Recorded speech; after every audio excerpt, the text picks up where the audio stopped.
अगर आपकी कुंडलिनी की शक्ति जागृत है तो आपके साथ ऐसी चमत्कारी चीज़ें होने लगेंगी जिनकी आपने कभी कल्पना भी नहीं की होगी।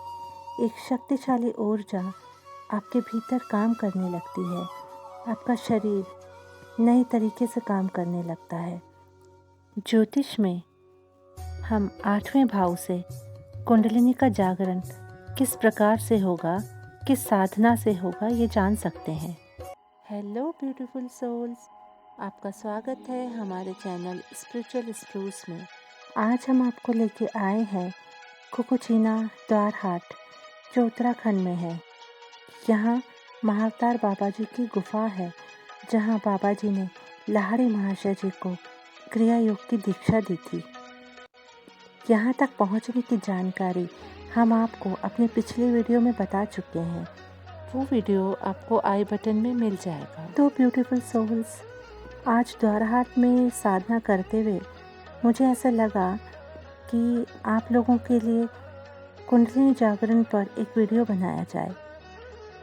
क्रिया योग तो हर किसी को सीखना चाहिए, लेकिन क्रिया योग के साथ और कौन सी साधना की जाए कि कुंडलिनी का जागरण हो सके, और ये हम किस तरीके से जान सकते हैं कि कौन सी साधना हमारे लिए लाभकारी है।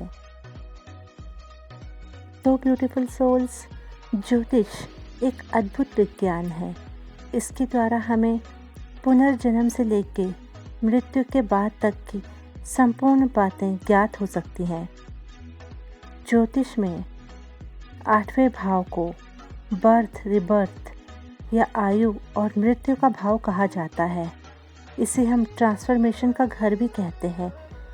इसी से साधक की स्पिरिचुअल अवेकनिंग देखी जाती है, और इसी भाव से कुंडलिनी अवेकनिंग के लिए क्या साधना करें, कुंडलिनी अवेकनिंग किस तरीके से होगी, ये जान सकते हैं।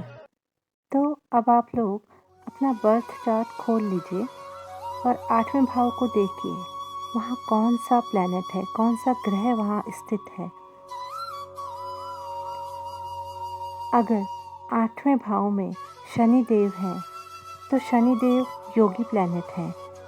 आपकी कुंडलिनी का अवेकनिंग हठ योगा के द्वारा हो सकता है। निश्चित तौर पे ये जान लें कि बृहस्पति देव कुंडलिनी में बलवान होने चाहिए। दूसरा, अगर मून या चंद्र देव 8वें भाव में है तो कुंडलिनी अवेकनिंग ध्यान योग के माध्यम से हो सकती है। क्रिया योग के साथ ध्यान योग का अभ्यास भी जरूरी है। क्रिया योग के साथ ध्यान योग भी आप लोगों को करना चाहिए। अब अगर जुपिटर या बृहस्पति देव 8वें भाव में स्थित हैं तो आध्यात्मिक ग्रोथ के लिए बहुत अच्छा होता है। आपकी कुंडलिनी का अवेकनिंग ध्यान योग और भक्ति योग से हो सकता है। गुरु के आने के बाद ही आप अपनी कुंडलिनी जागरण की साधना में आगे बढ़ सकते हैं।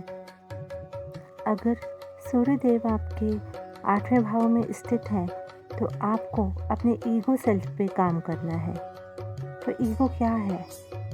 जो मुझे तुझसे अलग कर दे वही ईगो है। तो आपको समर्पण का भाव रखना है। भक्ति योग और ध्यान योग से आपकी कुंडलिनी का अवेकनिंग हो सकता है।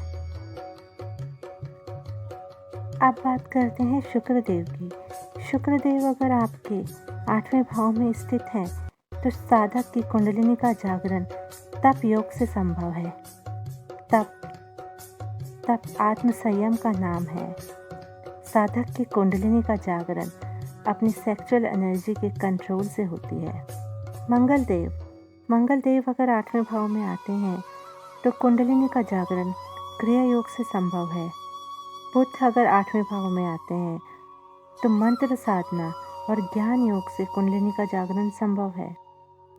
राहु देव अगर कुंडलिनी के 8वें भाव में आते हैं तो साधक का कुंडलिनी का जागरण तंत्र योग से संभव है।